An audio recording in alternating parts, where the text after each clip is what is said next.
Og lytte til Hyrdenes fortælling om hendes lille søn. Det var svært at tænke på, at verdens frelser og kongesøn var født i husstanden af hendes uretfærdighed.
Og kiggede op på natterhimlen.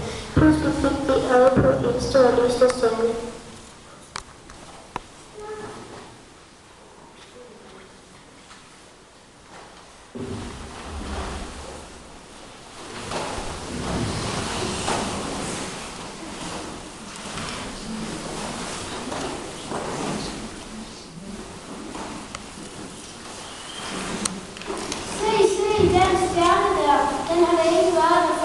Den er meget større end alle de andre stjerner. Jeg har heller aldrig set den før. Den skinner jo som en lille sol. Den kan komme og slå ind til.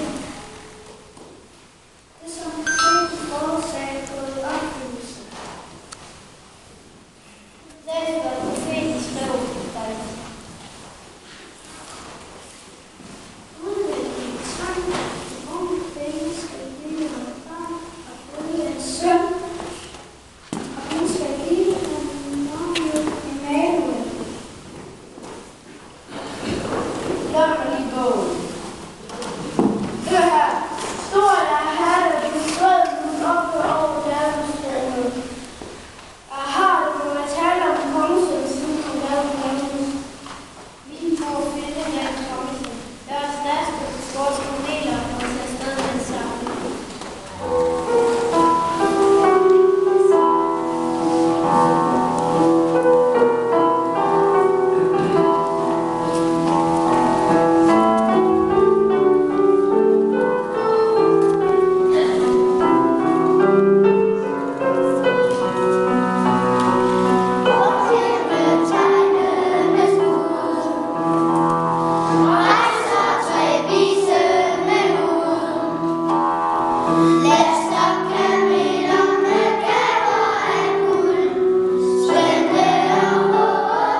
til den lille stald ude for Bethlehem.